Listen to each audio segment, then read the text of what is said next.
నేను శేఖరాచారి. నాగర్ కర్నూలు జిల్లా ప్రధాన వార్తలు చూసినట్టయితే ఒంటరి జంటను టార్గెట్ చేసి ఫోటోలు తీసి డబ్బులు కావాలంటూ బ్లాక్మెయిల్ చేసి డబ్బులు వసూలు చేసినటువంటి బ్లూ కోర్ట్ 100 డైల్లో పనిచేసినటువంటి ఇద్దరు కానిస్టేబుల్ రామచందర్ చిన్న అనే కానిస్టేబుల్ను ఉన్నతాధికారులు సీరియస్గా తీసుకుని వాళ్ళిద్దరిని కూడా సస్పెండ్ చేసినటువంటి పరిస్థితి.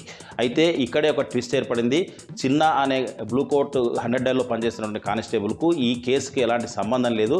రాము అనే కానిస్టేబుల్ చిన్న పేరు వాడుకొని అక్రమ వసూళ్లకు పాల్పడ్డారని చెప్పేసి మరొక ఫిర్యాదు అందడంతో దీనిపైన పూర్తి విచారణ జరిపి అతన్ని రాము అనే కానిస్టేబుల్ను ఈరోజు తాజాగా సస్పెండ్ చేసి చిన్న అనే కానిస్టేబుల్ను మళ్ళీ విధిలోకి తీసుకున్నామని చెప్పేసి సిఐ కనకయ్య చెప్పారు.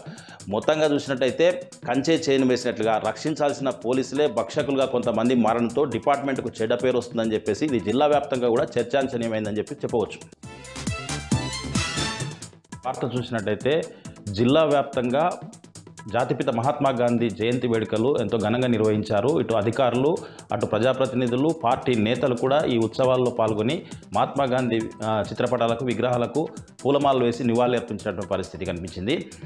కల్వకుర్తి నియోజకవర్గంలోని ఆమన్గల్ వెల్దండలో మాజీ ఎమ్మెల్యే జైపాల్ యాదవ్ మహాత్మా గాంధీ వేడుకలలో పాల్గొని జాతిపితకు పూలమాలలు వేసి నివాళులు అర్పించినటువంటి పరిస్థితి. జాతిపిత మహాత్మా గాంధీ అహింసా మార్గంలో స్వాతంత్ర పోరాటాలు చేశారని చెప్పేసి ఆయన అడుగుజాడల్లో ప్రతి ఒక్కరు కూడా నడవాల్సినటువంటి అవసరం ఎంతైనా ఉందని చెప్పేసి ఆయన పిలుపునిచ్చినటువంటి పరిస్థితి కనిపించింది. మరొక వార్త చూసినట్టయితే నాగర్ కర్నూలు జిల్లా వ్యాప్తంగా కూడా బతుకమ్మ ఉత్సవాలు, బతుకమ్మ వేడుకలు ఎంతో ఘనంగా నిర్వహిస్తున్నారు. పల్లె, పట్నం, ఊరు, వాడ ఎటు చూసినా కానీ బతుకమ్మ సంబరాల కోలాహలం ఎంతగానో ఆకట్టుకుంటున్నటువంటి పరిస్థితి కనిపిస్తూ ఉంది. కల్వకుర్తిలోని ఎస్పీఆర్ సెమీ రెసిడెన్షియల్ పాఠశాలలో బతుకమ్మ వేడుకలు ఎంతో ఘనంగా యాజమాన్యం నిర్వహించింది. ఈ వేడుకల్లో ఉపాధ్యాయులు, విద్యార్థుల యొక్క తల్లిదండ్రులు, తర్వాత చుట్టుపక్కల వారంతా వచ్చి ఆడి పాడి తమ సంతోషాన్ని వ్యక్తం చేసినటువంటి పరిస్థితి కనిపించింది. బతుకమ్మ సంబరాలలో పాల్గొని ప్రతి ఒక్కరు కూడా ఆనందం వ్యక్తం చేసినటువంటి పరిస్థితి జిల్లా వ్యాప్తంగా కూడా కనిపిస్తూ ఉంది.